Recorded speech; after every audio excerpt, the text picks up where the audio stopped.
So here we're just overlooking the final resting place of Arthur Guinness, so we'll go down to that now in a second. I just want to show you this.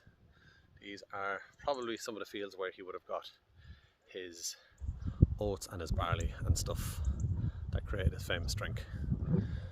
But yeah, following the creation, I'll go over here so I don't fall off the roof.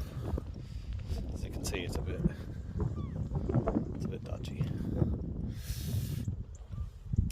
But yeah, he, after living and creating his brewery in Leixlip in 1755, Arthur Guinness moved to Dublin in 1759, and he purchased a 9,000-year lease for St James's Gate and left the running of the brewery in Leixlip to his brother and extended family.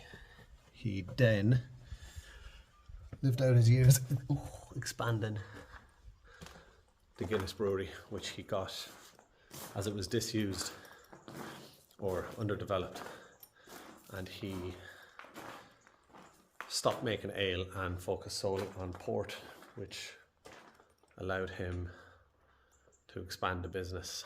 And then it would be his third son and his grandson Benjamin who would be featured in the House of Guinness, who expanded the business internationally. He lived out the rest, but Arthur Guinness lived out the rest of his life up in Dublin and lived in Beaumont House, which is, I think it still exists, but he finally passed away in 1803 at the age of 78, and his eldest son officiated his funeral, and his body was brought back here to Ochrid Cemetery, beside where his mother was buried.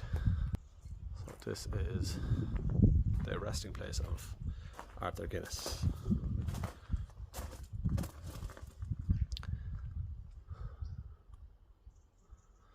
And then I think down here it's his brother, and then this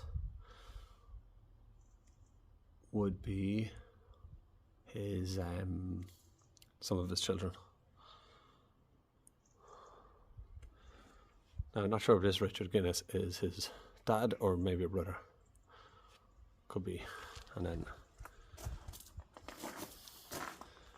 his mother's headstone is just here.